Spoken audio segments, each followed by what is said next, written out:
If you look backwards from August 24th, 2009, you'll find a long list of bad Batman games in your rearview mirror.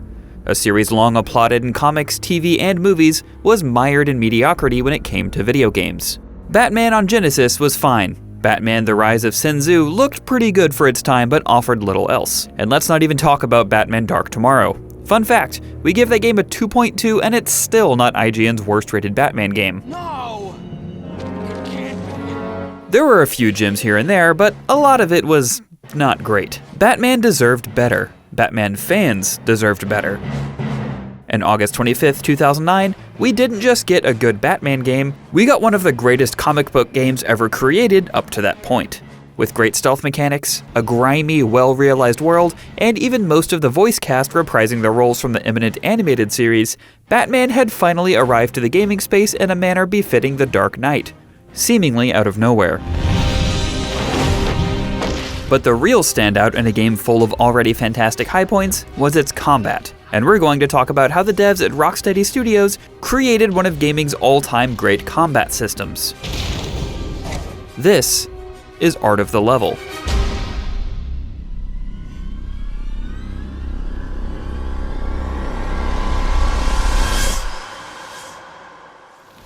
It's the main event!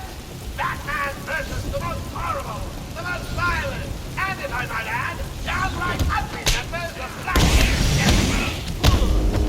The Batman Arkham games use what the developers call free-flow combat, a system devised for one character to take on overwhelming odds by quickly flitting between enemies. This requires auto-targeting of foes, an immediately responsive parry, and tangible rewards for playing well by building your combat multiplier. This'll hurt. In a documentary for Arkham Asylum, the game's director, Sefton Hill, said, So the skill in the game really comes from when you're taking on 8, 9, 10 enemies, one with a taser, one with a machine gun, one with a pipe he's ripped off the wall, and balancing that danger in the room. You can never drop your guard because someone is always coming for you. You have to stay in the zone. Batman and his enemies speed up as your multiplier increases, and forces you to continue stepping on the gas, like trying to keep a car from spinning out while driving on a curve at 70 miles an hour. When Batman gets hit, the room shakes and blurs, you lose your multiplier, and something previously free-flowing slows way down.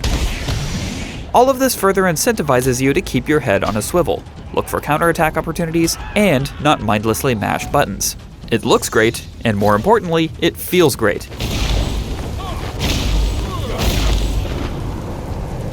But how did Rocksteady arrive at this now classic combat system? They started with character.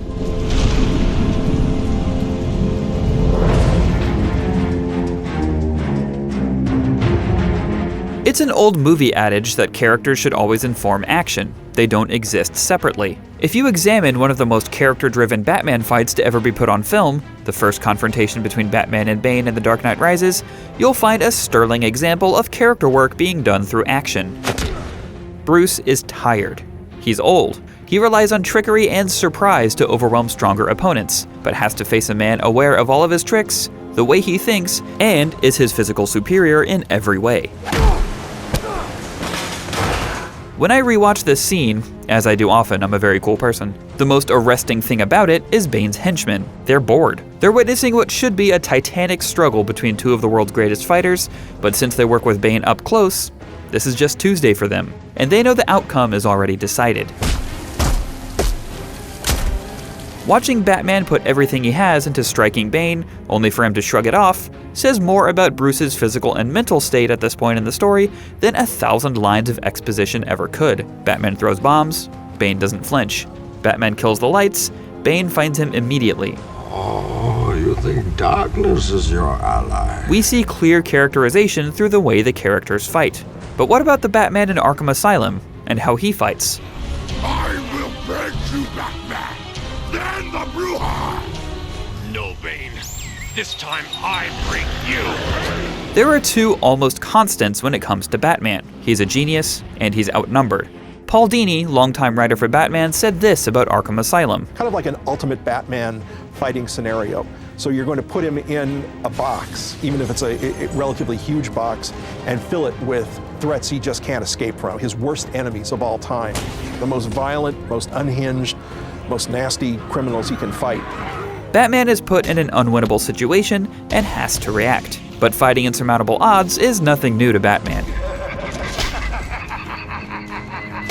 And Batman Begins when Liam Neeson as Ra's al Ghul and Batman's mentor says to Bruce, "You know how to fight 6 men. We can teach you how to engage 600. He's explaining that Batman doesn't just fight people. He wages large-scale war against groups. So it makes sense that you can't just mash one attack button and have Batman beat everyone around him. He has to control the pace of the fight with his wits, which is where parries come in. Arkham's parry is the glue that holds the combat together. Concerned less about positioning and more about timing, pressing the parry button at the right time will snap Batman to where he needs to be to turn an attack back on his aggressor.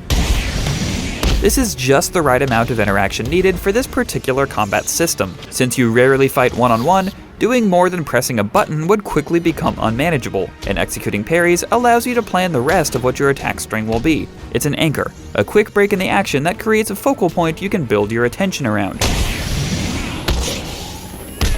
A rhythm is quickly established in the first encounter in Arkham Asylum, not unlike waiting for a downbeat in a piece of music. You don't have all your abilities at this point, so your introduction is simply to attack, attack, parry. Attack, attack, attack, parry. This rhythm is the baseline for Arkham's combat, and it establishes the beat concretely in that very first encounter. From there, you'll expand on those abilities, and throughout the series, the team continued adding new instruments on top of that baseline. The first mechanic to break up the parry and attack rhythm is the use of Batman's gadgets. Batarangs, the Batclaw, and even Batman's cape all need to be used to defeat certain types of enemies, or give yourself breathing room to keep your base combat rhythm going.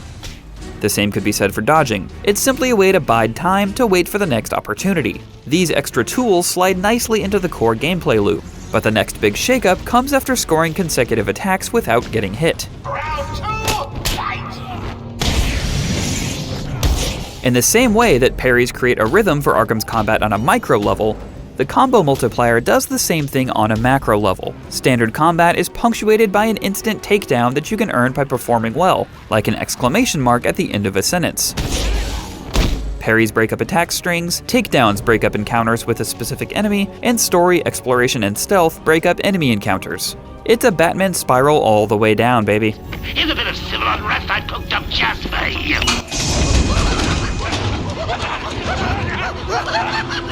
And these takedowns all look and feel particularly painful, in no small part, I'm sure, due to the fact that much of Arkham Asylum was motion captured. We had to produce not only, it wasn't only double the amount of animation that we would have had in previous titles, it's probably 10 times more, and the quality bar has really gone up now. Rocksteady had just built a new mocap studio and used it quite a bit for walking animations, acrobatics, and even combat. And while enemies holding their head and slowly falling over after a sickening crunch can seem a little goofy by today's standards, it was the most visceral Batman combat we'd seen in a game up until now. And it nicely punctuates that Batman isn't here to mess around. When given the smallest chance, he always gets the job done. Arkham Asylum was the first to use this free-flow combat, but it certainly wasn't the last. And I'm not only talking about the Arkham series. A clear indication to the quality of Arkham's combat is the influence it had on future Warner Bros. Games in the genre. One of these is Middle-earth's Shadow of Mordor, a great game in its own right with a lot of original ideas, including the now patented Nemesis system. Shadow of Mordor's combat, however, is straight out of the Arkham games. If you substitute Ghost Elf Celebrimbor powers for gadgets. Attack strings, parries, and takedowns built from combo multipliers all make their return from Arkham.